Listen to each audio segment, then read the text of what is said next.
Baik, jika tidak ada kendala ya Bapak Ibu ya, kita akan memulai pendalaman pemahaman Alkitab kita. Kali ini kita akan membahas satu gelar yang disebut oleh Alkitab terhadap Tuhan, nama Tuhan, yaitu El Roi ya, El Roi. Nah, saudara-saudara, harapannya besok juga kita akan menggali lagi nama atau gelar Tuhan yang bisa kita pelajari bersama dan kita maknai bersama. Terima kasih buat responnya Bapak Ibu yang sudah memberikan respon, membantu saya untuk memastikan suara jelas. Mari sebelum kita memulai pemahaman Alkitab kita bersama-sama berdoa. Ya Tuhan, kami memohon pertolongan dari Roh-Mu yang kudus bagi setiap kami yang bergabung secara daring, secara online dari rumah kami masing-masing, dari tempat kami masing-masing. Sertailah kami Tuhan di dalam pemahaman Alkitab ini, biarlah Roh-Mu yang kudus berkarya di dalam kehidupan kami. Saat ini, biarlah kami memaknai firman-Mu dan mengambil setiap hal yang menjadi pesan Tuhan di dalam pemahaman Alkitab kali ini. Biarlah kami selalu memaknai setiap narasi dengan baru berkat pertolongan Roh Tuhan. Sertailah jemaat-Mu dimanapun berada, baik yang di rumah maupun dalam perjalanan yang mengikuti pemahaman Alkitab ini. Terima kasih Tuhan, di dalam nama-Mu kami berdoa dan memohon. Amin. Saudara-saudara yang terkasih, kita akan membahas dengan tema El Roi. El Roi adalah sebutan bagi Tuhan yang ada di dalam Alkitab kita. Nah, saya ingin mengajak kita untuk membahas lebih lanjut melalui Kitab Kejadian pasal 16 ayat 1 sampai 16. Kitab Kejadian pasal 16 ayat 1 sampai 16. Mari kita baca sama-sama dan saya akan membacakannya bagi saudara-saudara. Kejadian pasal 16 ayat 1 sampai 16. Adapun Sarai, istri Abram itu tidak beranak. Ia mempunyai seorang hamba perempuan, orang Mesir, Hagar namanya. Berkatalah Sarai kepada Abram, "Engkau tahu, Tuhan tidak memberi aku melahirkan anak. Karena itu baiklah hampiri hambaku itu. Mungkin oleh dialah aku dapat memperoleh anak." Dan Abram mendengarkan perkataan Sarai. Jadi Sarai, istri Abram itu mengambil Hagar, hambanya, orang Mesir itu. Yakni ketika Abram telah 10 tahun tinggal di tanah Kanaan. Lalu memberikannya kepada Abram suaminya untuk menjadi istrinya. Abram menghampiri Hagar, lalu mengandunglah perempuan itu. Ketika Hagar tahu bahwa ia mengandung, maka ia memandang rendah akan nyonyanya itu. Lalu berkatalah Sarai kepada Abram, "Penghinaan yang kuderita ini adalah tanggung jawabmu. Akulah yang memberikan hambaku ke pangkuanmu, tetapi baru saja ia tahu bahwa ia mengandung. Ia memandang rendah akan aku. Tuhan kiranya yang menjadi hakim antara aku dan engkau." Kata Abram kepada Sarai, "Hambamu itu di bawah kekuasaanmu. Perbuatlah kepadanya apa yang kau pandang baik." Lalu Sarai menindas Hagar sehingga ia lari meninggalkannya. Lalu malaikat Tuhan menjumpainya dekat suatu mata air di padang gurun, yakni dekat mata air di jalan ke Syur. Katanya, "Hagar, hamba Sarai, dari manakah datangmu dan kemanakah pergimu?" Jawabnya, "Aku lari meninggalkan Sarai, nyonyaku." Lalu kata malaikat Tuhan itu kepadanya, "Kembalilah kepada nyonyamu, biarkanlah engkau ditindas di bawah kekuasaannya." Lagi kata malaikat Tuhan itu kepadanya, Aku akan membuat sangat banyak keturunanmu, sehingga tidak dapat dihitung karena banyaknya. Selanjutnya kata malaikat Tuhan itu kepadanya, "Engkau mengandung dan akan melahirkan seorang anak laki-laki dan akan menamainya Ismail. Sebab Tuhan telah mendengar tentang penindasan atasmu itu. Seorang laki-laki yang lakunya seperti keledai liar, demikianlah nanti anak itu. Tangannya akan melawan tiap-tiap orang dan tangan tiap-tiap orang akan melawan dia. Dan di tempat kediamannya ia akan menentang semua saudaranya. Kemudian Hagar menamakan Tuhan yang telah berfirman kepadanya itu dengan sebutan Engkaulah El Roi. Sebab katanya, bukankah di sini kulihat dia yang telah melihat aku? Sebab itu sumur tadi disebut orang sumur Lahai Roi. Letaknya antara Kadesh dan Bered. Lalu Hagar melahirkan seorang anak laki-laki bagi Abram, dan Abram menamai anak yang dilahirkan Hagar itu Ismail. Abram berumur 86 tahun ketika Hagar melahirkan Ismail baginya. Demikian jauh firman Tuhan, terpujilah nama Tuhan. Saudara-saudara, bagi saudara yang baru bergabung, tema PA dan bacaan Alkitab tadi dari Kejadian 16 bisa dilihat di pojok kiri atas yang di layar Bapak Ibu. Nah, saudara-saudara yang terkasih, kita melihat kisah ini bukan sekali atau dua kali, mungkin sering ya saudara-saudara. Dan yang menjadi fokus seringkali adalah kisah tentang Abram.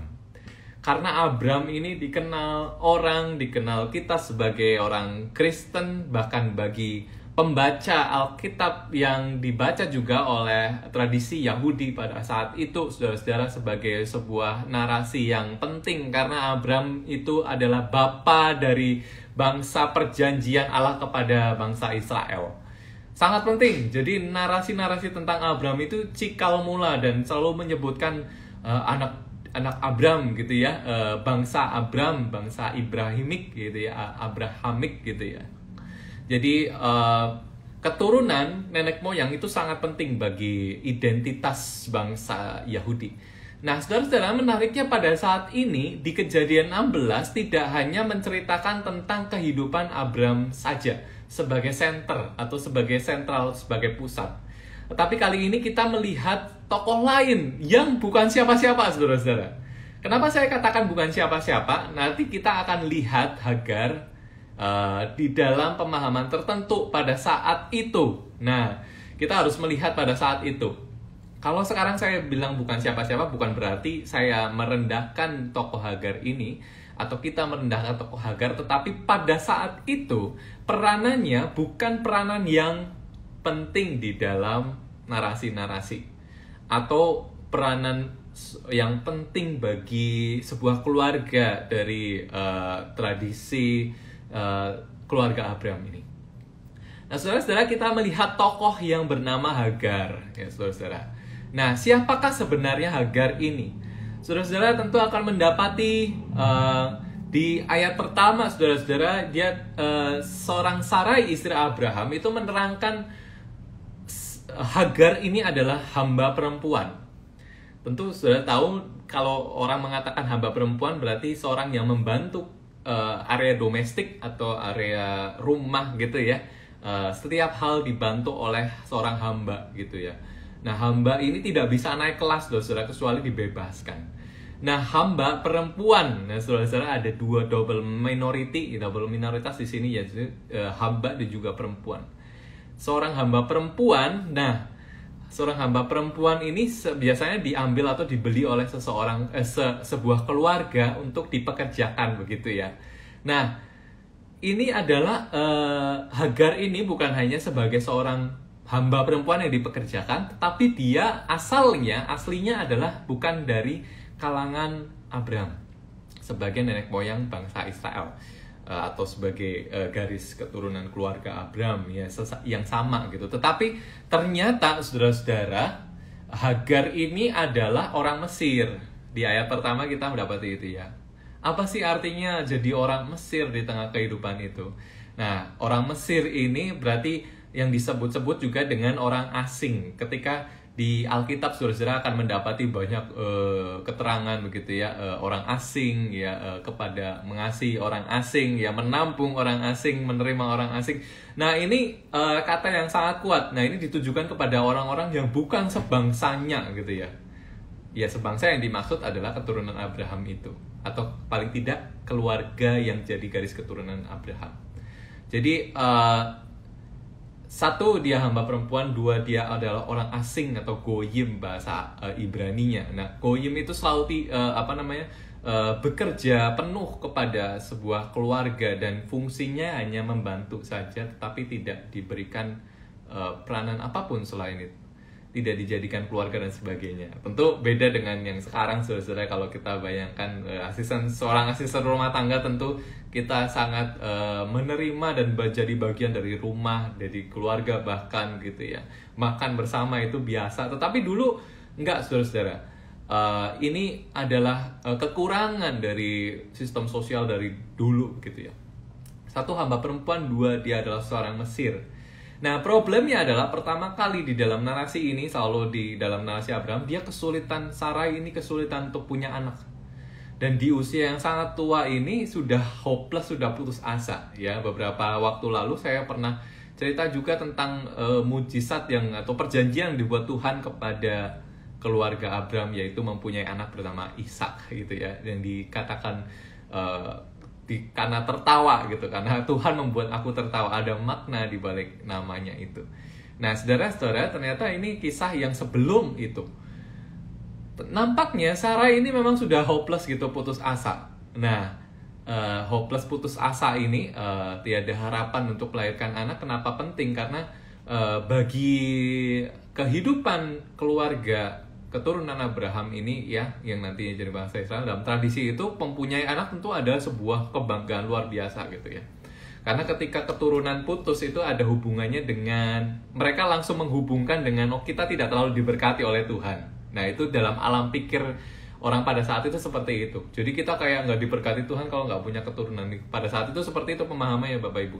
Jadi sangat-sangat bergumul sekali Sarai dengan keturunan yang tidak diberikan, tidak kunjung diberikan oleh Tuhan. Begitu. Nah keinginannya belum tentu dijawab oleh Tuhan. Maka keinginan yang belum dijawab ini membuat Sarai putus asa, lalu sudahlah dia memandang, ya sudah, yang penting punya anak gitu ya. Gimana caranya? Caranya adalah ada seorang hamba perempuan begitu ya, Hagar ini, dia ya sudah menawarkan kepada Abram ya, nikahilah atau hampirilah Hagar supaya dia memberikan anak kepada keluarga ini. Nah maka ini menjadi semacam solusi begitu ya bagi keluarga ini, saudara-saudara, untuk mempunyai anak. Kenapa menjadi problem? Bukan hanya di mata orang lain, tetapi karena janji Allah. Janji Allah apa, saudara-saudara? Janji Allah adalah membuat Abraham, keturunan Abraham, seperti bintang di langit. Keturunan Abraham itu sebanyak mungkin gitu ya. Saudara-saudara pasti tahu, fokus di mana janji Allah terhadap Abraham adalah keturunan yang banyak. Keturunan yang nantinya akan menjadi bangsa perjanjian Allah, yang menyatakan perjanjian Allah, menjaga janji Allah itu. Maka ini penting, saudara-saudara. Kalau misalnya seandainya Sarai tidak punya anak sampai bertahun-tahun begitu ya, tidak kunjung dijawab Tuhan, maka ini problem yang luar biasa, bukan hanya di depan orang lain, tetapi juga terhadap imannya sendiri. Bagi orang lain mungkin yang tadi nyambungnya, kok katanya dijanjikan Tuhan akan memiliki keturunan banyak tapi tidak punya keturunan. Nah ini menjadi sangat penting bagi kehidupan Abram. Lalu solusinya adalah gimana? Ya menikahi hambanya itu, hamba perempuan itu, supaya memperoleh anak. Singkat cerita, saudara-saudara, kalau dia di dalam kisah ini, saudara-saudara akan tahu bahwa ketika 10 tahun tinggal di tanah Kanaan, dia akhirnya menghampiri Hagar, lalu mengandunglah perempuan itu di ayat 4. Maka yang pertama kali mengandung bukan Sarai tetapi Hagar. Ya, solusinya berhasil. Solusinya berhasil bahwa Hagar ini mengandung. Nah, saudara-saudara mungkin agak gimana gitu ya menikahi seorang hamba perempuan gitu ya ketika Abraham. Tapi sangat wajar bagi masyarakat pada saat itu untuk mencari solusi bagaimana dia bisa memiliki keturunan. Dan saudara-saudara, ternyata saudara-saudara apa yang diharapkan Hagar semasa hidup yang lalu sebagai seorang hamba perempuan seperti naik kelas begitu ya. Ada kebanggaan khusus ketika dia berhasil mengandung begitu. Ketika dia berhasil menjadi bagian dari keluarga itu, dan ternyata ini yang menjadi problem saudara-saudara, karena perasaan untuk tinggi hati ketika dia ketika dia berhasil mengandung ini dilihat sebagai sebuah ancaman dalam diri Sarai.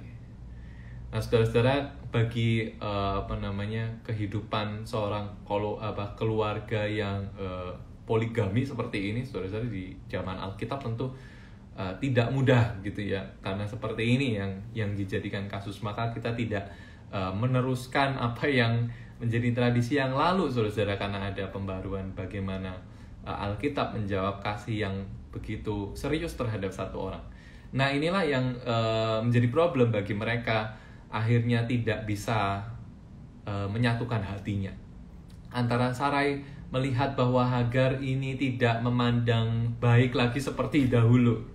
Karena posisinya apa, saudara? Posisi Hagar yang tadi hamba perempuan, lalu menjadi seorang istri, gitu ya. Lalu seorang yang tidak bisa punya anak, dan istri yang sudah lanjut usia ini seperti Sarai ini merasa dihina. Nah, saudara-saudara, apa yang dilakukan Sarai? Sarai memohon kepada Abraham tentu untuk melaporkan ini ya, supaya diambil langkah. Nah, ternyata apa yang dilakukan Sarai memohon kepada Abraham ini, menceritakan apa yang jadi keluh kesahnya, tetapi Abraham katakan, hambamu itu, di ayat 6, itu di bawah kekuasaanmu. Jadi perbuatlah apa yang kira-kira itu baik buat kamu. Nah, yang dipandang baik oleh Sarai ini ternyata nggak baik, saudara-saudara. Karena di ayat 6 dia dikatakan menindas Hagar. Saudara-saudara, bahasa ini adalah bahasa yang sangat berbeda dari yang lain. Karena bahasa yang lain ini biasanya adalah mengejek atau merendahkan. Tetapi ini menindas, maka ada unsur kekerasan di situ yang dilakukan oleh Sarai. Nah, saudara-saudara, kita melihat, saudara-saudara, bahwa apa yang menjadi akar konflik di dalam keluarga ini selalu, atau dalam relasi kita dengan sesama kita, awalnya apa, saudara-saudara, sebenarnya? Karena kita saling memandang dengan berbeda, gitu ya. Saling memandang dan memposisikan antara saya ada di bawah atau saya ada di atas. Orang lain jelas ada di bawah, saudara-saudara. Nah, ini yang menjadi problematika yang berlanjut gitu ya, menjadi konflik. Awal mula konflik selalu seperti itu, menempatkan orang di bawah, saya di atas. Maka ketika menempatkan saya di atas, selalu orang lain tidak punya kuasa apapun, dan ketika orang mencoba untuk menjadi dirinya, ya, yang sama seperti kita yang di atas, itu menjadi gangguan. Nah, parahnya, saudara-saudara, Sarai ini membalas gitu ya, membalas dengan kekuasaannya. Kesempatan yang kedua adalah kalau kita punya kuasa untuk membalas. Satu, pride gitu ya, atau harga diri yang di atas.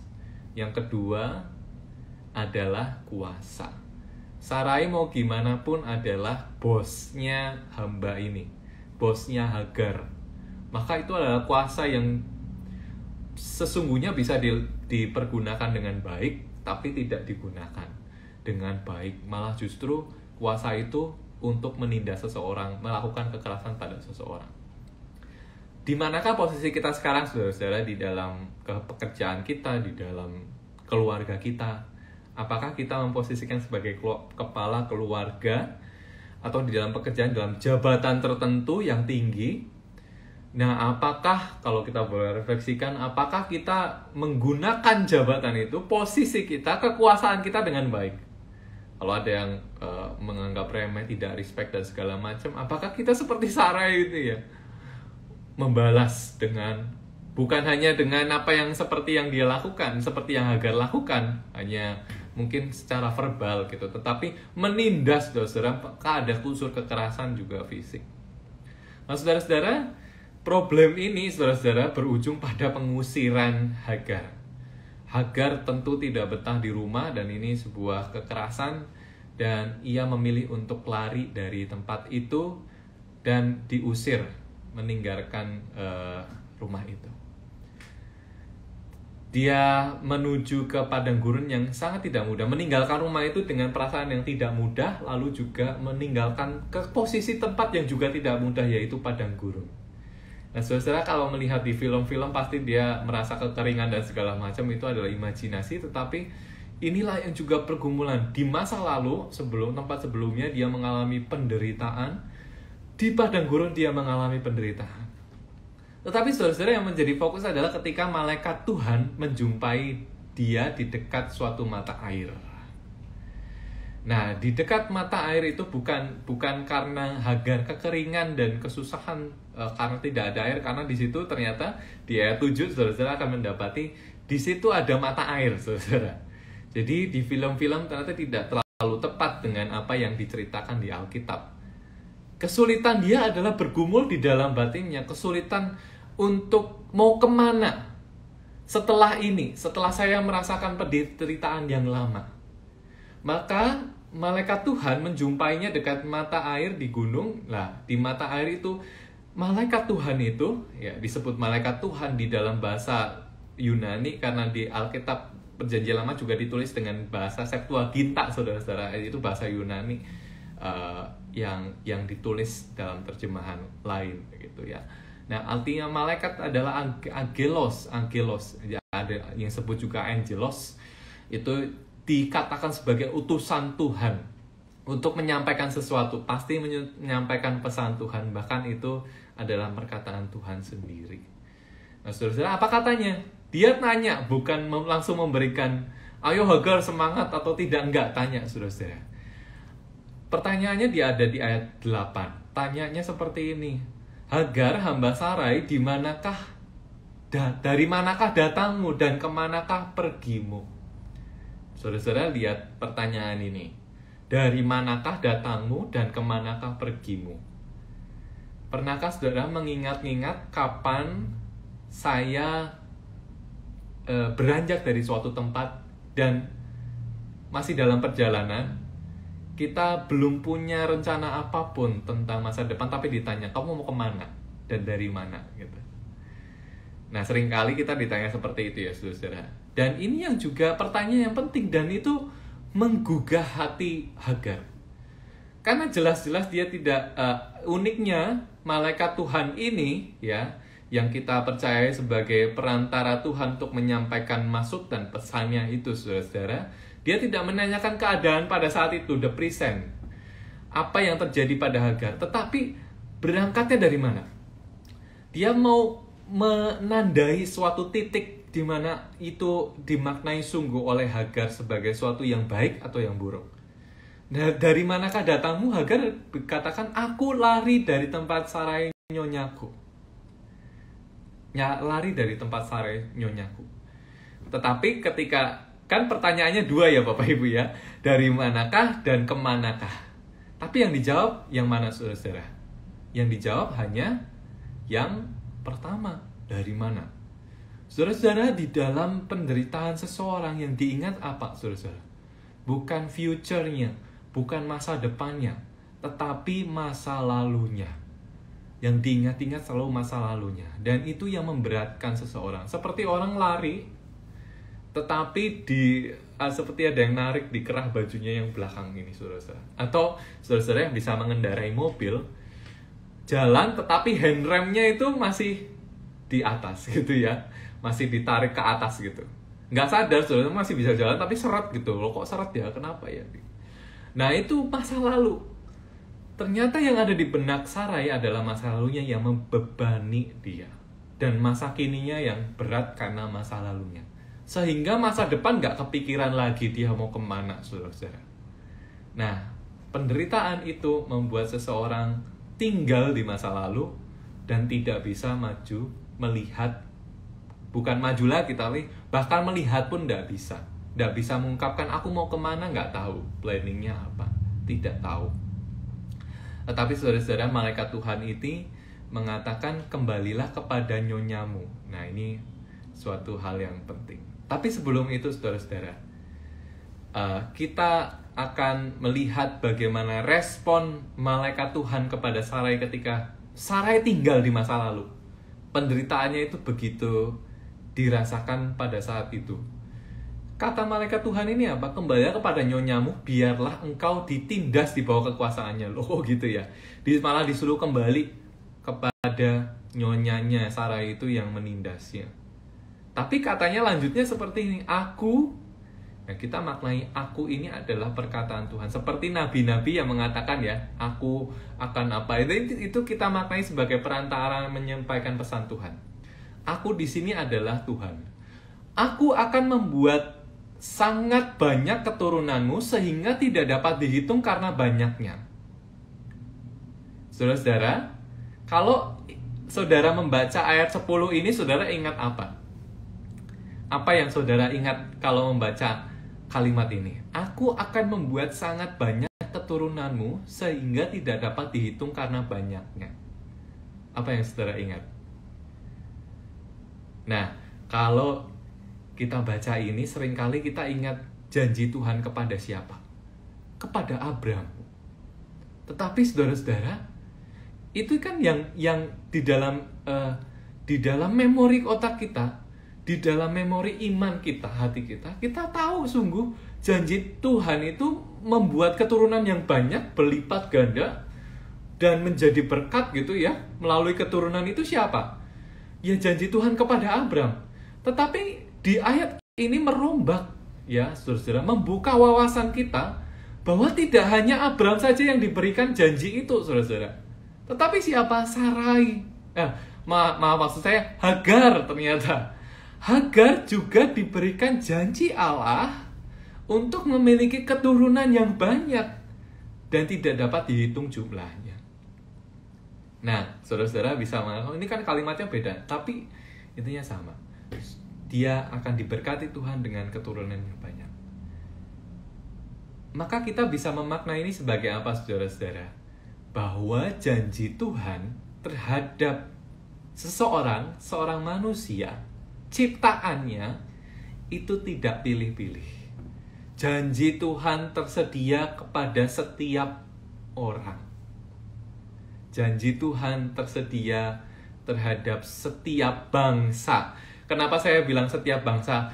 Karena tadi pride di dalam atau harga diri di dalam setiap penulisan Alkitab, ketika seseorang membaca itu dari sudut pandang, oh saya orang Kristen, oh saya orang yang melakukan tradisi Yahudi gitu, meskipun saya Kristen misalnya, meyakini itu, pasti merujuknya ke Abraham. Abraham itu diberikan janji oleh Abraham keturunan banyak, tetapi enggak. Hagar seorang Mesir, ya, Hagar orang Mesir, dia diberikan janji, dan itu adalah kemurahan Allah. Tidak hanya janji, saudara, janji untuk keturunan, tetapi apa? Di ayat 11 kata malaikat Tuhan, engkau akan mengandung melahirkan seorang anak laki-laki yang dinamai Ismail, sebab Tuhan telah mendengar tentang penindasanmu atasmu itu. Nah, saudara-saudara, dia diberkati oleh seorang yang bernama Ismail karena Tuhan telah mendengar penindasan atasmu. Sebelum kita bertemu dengan El Roi itu ya, kata El Roi, kita berjumpa dengan nama anaknya, Ismail. Ismail ini, saudara-saudara, diartikan Tuhan mendengar. Ismail, ini bahasa Ibrani ya, saudara-saudara. Kalau bahasa Arabnya Ismail gitu ya, biasanya kalau saudara lebih akrab dengarnya seperti itu. Ismail, El Tuhan, Isma, itu artinya mendengar. Tuhan yang mendengar. Mendengar apa? Penderitaan. Nah, saudara-saudara, inilah janji pemeliharaan Tuhan, perhatian Tuhan, dan juga pemeliharaan. Kenapa saya sebut dua kata? Perhatian Tuhan dan pemeliharaan. Karena pada saat itu juga Tuhan memperhatikan dengan mendengar. Yang kedua, memelihara dengan apa buktinya? Dia akan memberikan keturunan yang banyak dan itu akan menjadi berkat. Saudara-saudara, lalu apa kata Hagar kepada malaikat itu? Kita agak sedikit melompat ke ayat 16, dia katakan, engkaulah El Roi. Ya. Engkaulah El Roi, karena bukankah kulihat dia yang telah melihat aku. El Roi kata itu diartikan karena Tuhan telah mendengarkanku gitu. Nah, itu artinya karena Tuhan telah mendengarkan. Tuhan sudah, bukan akan saja atau hanya diimani akan nanti gitu ya, tetap belum terjadi, bukan, tetapi telah terjadi. Tuhan telah mendengar penderitaan.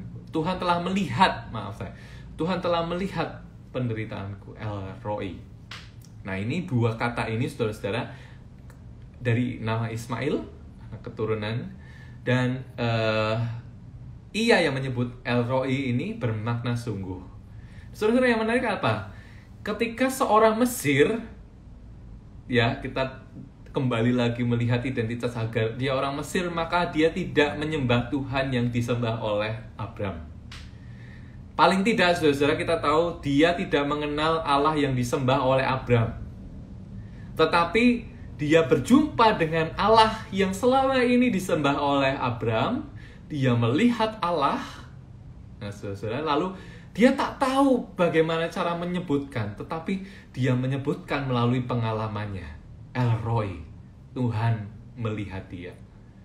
Dia nggak tahu siapa namanya, nama Tuhan itu, tetapi dia bisa merasakannya. Maka sebutan ini sangat intim dan sangat pribadi bagi kehidupan Hagar di tengah penderitaannya.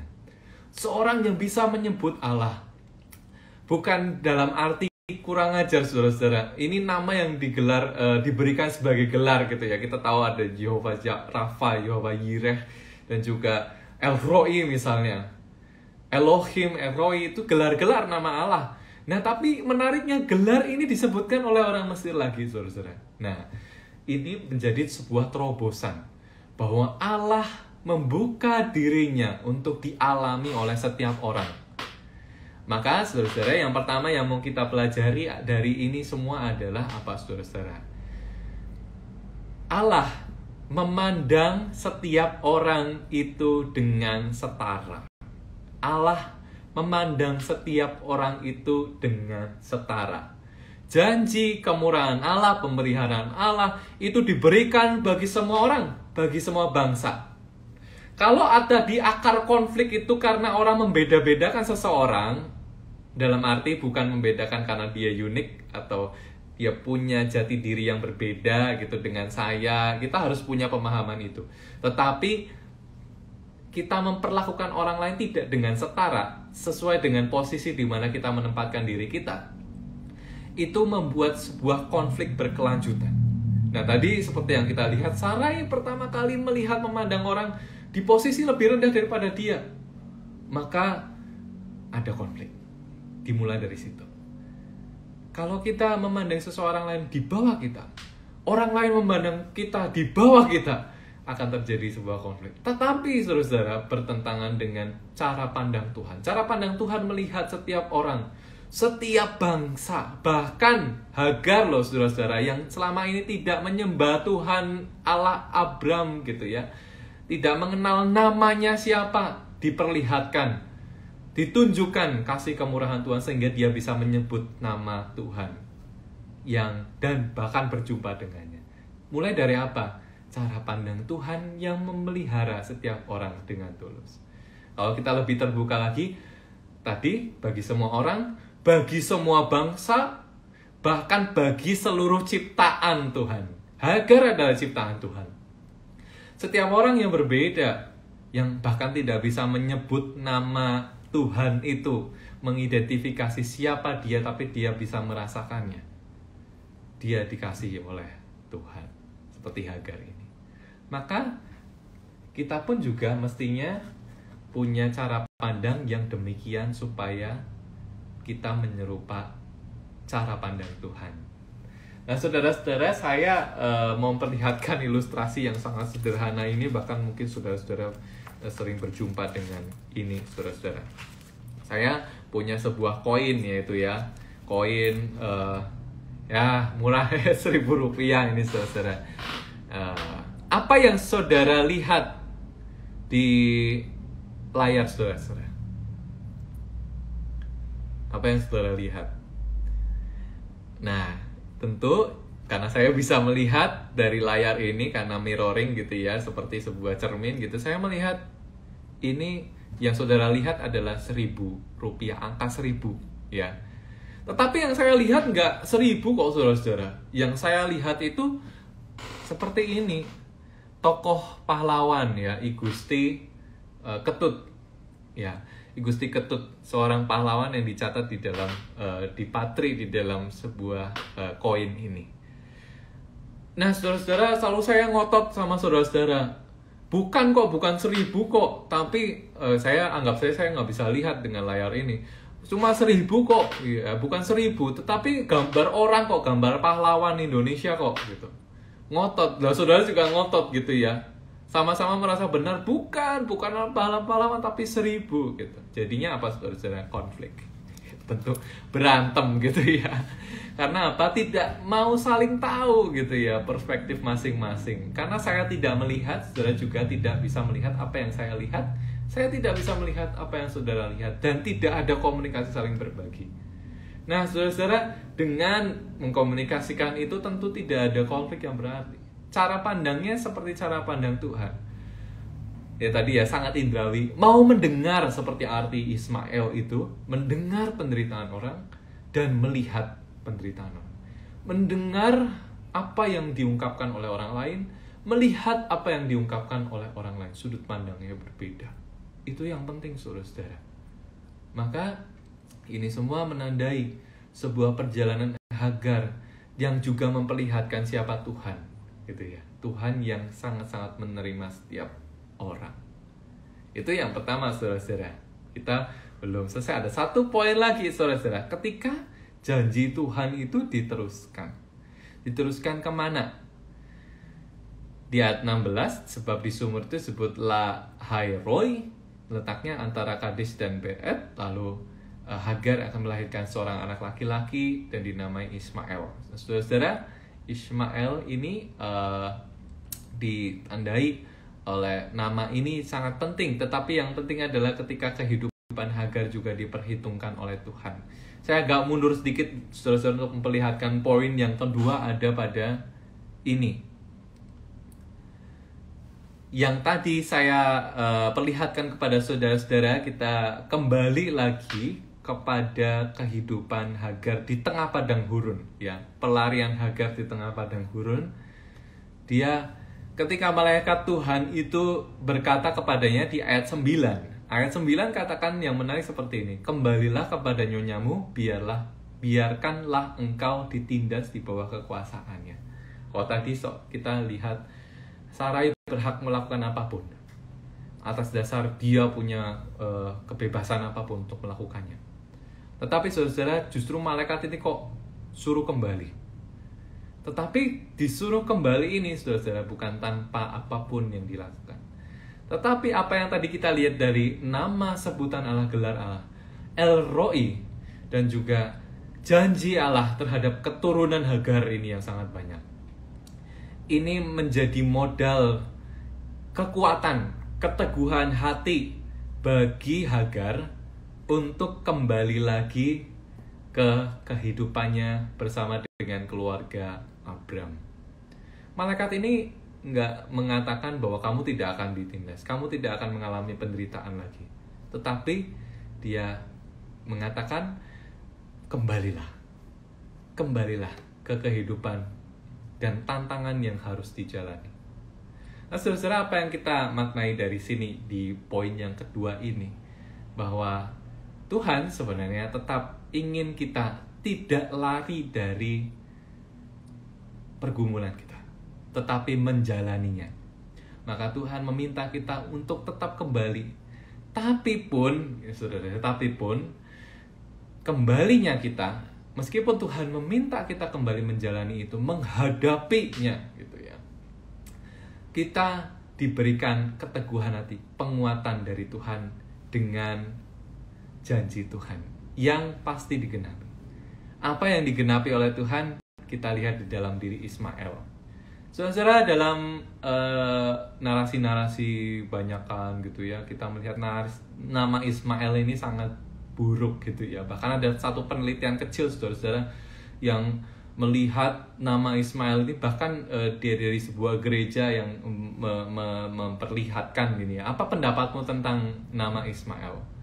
Nama Ismael seperti yang diterangkan di dalam arti namanya ini saudara-saudara di dalam ayat 12 gitu. Kalau saudara baca ayat 12, kebanyakan orang membaca Alkitab ini dan mengartikannya Ismael itu seperti keledai liar, lalu dia akan melawan tiap-tiap orang dan tiap-tiap orang akan melawan dia, saudaranya sendiri dimusuhi. Lalu nama Ismael ini dalam setiap perspektif orang, bahkan perspektif gereja sendiri, orang-orang Kristen ini menganggap nama Ismael ini buruk. Dia orang yang hobi perang, hobi untuk melawan orang lain, rebel gitu ya, orang yang menindas orang lain, orang yang membalas setiap orang seperti yang dialami oleh ibunya. Suka kekerasan. Apakah itu yang diartikan demikian? Enggak, saudara. Nama Ismael itu ada sebuah keteguhan. Allah mendengar Hagar. Allah mendengar penderitaan. Nama Ismael itu keledai liar diartikan sebagai sebuah kebebasan. Karena di ayat-ayat lain dalam ayat Alkitab gitu ya, di narasi Alkitab, keledai liar itu bukan berkonotasi negatif, tetapi baik. Itu artinya sebuah kebebasan. Dia akan memberikan keturunan 12 raja di suku yang berbeda gitu ya, di dataran Timur Tengah. Dan ini kita identikan sebagai teman-teman kita yang beragama lain gitu ya teman-teman. Ya, itu makanya membawa, kalau cara membaca kita pada ayat 12 ini tentang nama Ismael itu buruk, tadi bermain dengan perspektif anggapan bahwa orang lain itu buruk, tidak benar, maka itu akan menyebabkan konflik. Prasangka yang buruk menyebabkan konflik.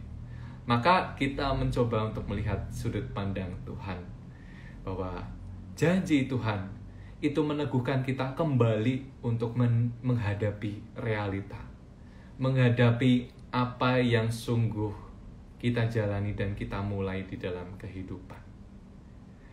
Bagaimana posisi saudara-saudara sekarang ini? Apakah saudara pernah lari dalam tanda kutip dari kenyataan gitu ya? Lalu apa yang saudara lakukan dan saya lakukan? Apakah kita mau terus lari? Karena Tuhan memberanikan diri kita, membuat kita berani. Gak apa-apa, kamu harus hadapi semuanya, tetapi dengan menghadapi itu bukan berarti kamu tidak mampu, karena di belakangnya ada Tuhan, dan di depannya, tadi saya katakan, di masa lalu ada Tuhan, dan di depan ada pemeliharaan Tuhan. 2 poin ini, saudara, yang kita teladani bersama. Tuhan memandang setiap orang dengan penuh kasih, janji Tuhan, kemurahan Tuhan, pemeliharaan Tuhan, itu untuk setiap orang. Dari dalam nama El Roi, kita melihat Tuhan memandang setiap orang, perhatian dengan penuh kasih, melihat dengan detail, dan menolong mereka. Yang kedua, saudara-saudara, Tuhan memberanikan kita untuk kembali di dalam realita kehidupan, tetapi Dia pun menguatkan kita melalui janjinya itu. Sampai sejauh ini, terlebih dahulu saudara-saudara, dalam pembahasan Alkitab kita. Apakah kita masih punya waktu, saudara-saudara? Apakah saudara-saudara punya pertanyaan atau diskusi atau kesaksian tentang apa yang dimaknai di dalam kisah-kisah ini? Saudara-saudara, narasi ini adalah disebut-sebut sebagai evergreen story. Narasi yang terus-menerus akan indah untuk dibaca. Kenapa, saudara-saudara? Karena kita melihat bukan yang dikasihi Tuhan, bukan hanya yang tunggal saja, satu bangsa tok gitu, enggak gitu, saudara. Tapi semua bangsa. Lagu sekolah minggu, Tuhan cinta semua bangsa, itu bukan cuma romantisme, saudara-saudara, dan diciptakan bukan hanya karena di luar Alkitab kita mau romantis terhadap kasih Tuhan, enggak. Karena narasi ini membuktikan kasih Tuhan buat semua. Dan ini menjadi jembatan kita untuk mengasihi saudara-saudara kita yang berbeda keyakinan. Silakan saudara-saudara yang mau bertanya, ingin menyampaikan responnya, ingin menyampaikan kesannya, apa yang didapatkan, apa yang menjadi kesaksian hidup saudara melalui kisah ini.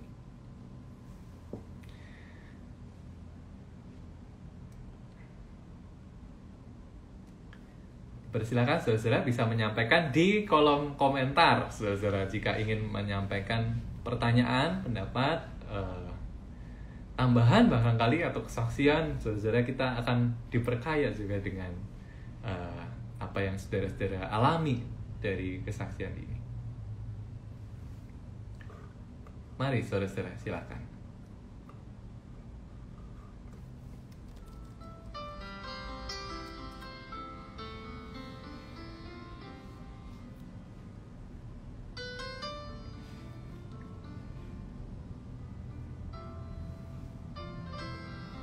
Apakah ada saudara-saudara yang ingin menyampaikan pertanyaan, pendapat gitu ya tentang ini?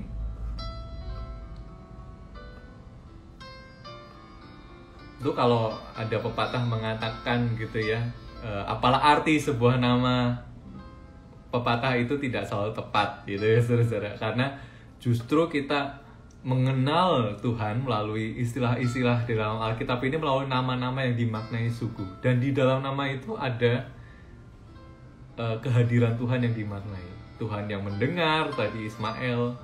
Tuhan yang melihat, itu sangat indrawi sekali. Melihat penderitaan orang.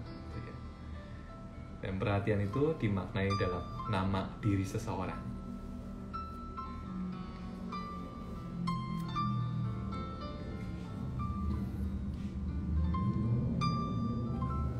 Silakan saudara-saudara kalau jika ada pertanyaan.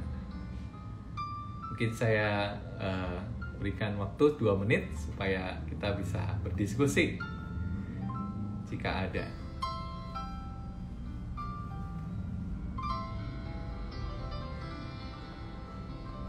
Apakah ada saudara-saudara?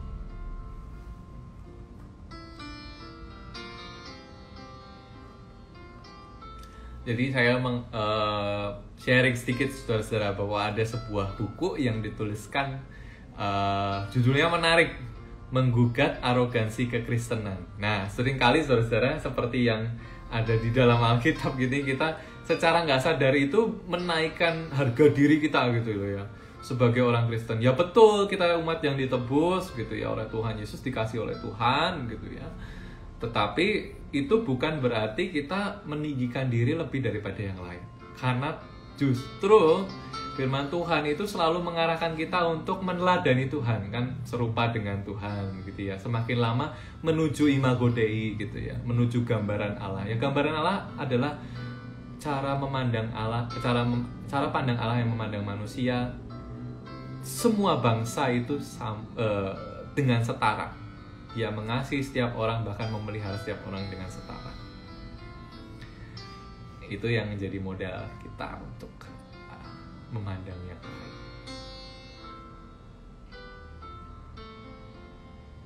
Arogansi kekristenannya adalah cara pandang itu tadi ya. Cara pandang yang menganggap kita selalu ada di atas. Jadi narasi ini membongkar pandangan kita, mestinya nggak seperti itu. Mulai latihan untuk memandang orang setara. Baik, rasanya waktu kita sudah hampir habis, saudara. Kita terima kasih untuk kehadiran Bapak Ibu di dalam pemahaman Alkitab ini, dan kita akan teruskan minggu depan mungkin juga dengan seri yang lain gitu ya, dengan nama dan gelar yang lain ya. Kita bisa bahas lagi. Mari saudara-saudara, kita bersatu hati di dalam doa. Untuk menutupnya, mari kita berdoa. Tuhan, kami bersyukur atas firman Tuhan yang boleh kami baca kembali dan maknai kembali. Tuhan mengajarkan kami untuk memandang setiap orang dengan penuh kasih, dan biarlah itu menjadi cara pandang kami semua sebagai orang yang Engkau cintai di dalam hidup. Terima kasih Tuhan, sertailah umat-Mu, jemaat-Mu dimanapun berada, baik anggota maupun simpatisan, setiap orang yang bergabung di waktu ini. Tuhan menyertai setiap pergumulannya. Tuhan meneguhkan kembali dengan janji-janji Allah yang selalu tertanam di dalam hati, untuk kami memulai kembali karya serta tugas kami di dalam dunia ini. Esok hari kami percaya pemeliharaanmu terus ada. Di dalam nama Tuhan Yesus Kristus kami berdoa. Amin. Terima kasih saudara-saudara. Sampai jumpa di dalam setiap acara GKI Ngagel, terbuka bagi setiap saudara dimanapun dan kapanpun berada. Esok ada malam kesaksian yang bisa saudara-saudara saksikan bersama. Terima kasih juga buat responnya. Sapa-sapanya boleh ke sini. Ibu Yancen, Tuhan berkati juga, dan Bapak Ibu semua juga berkati. Sehat selalu. Sampai jumpa. Salam sehat. Kita tutup bersama-sama. Tuhan memberkati kita sekalian.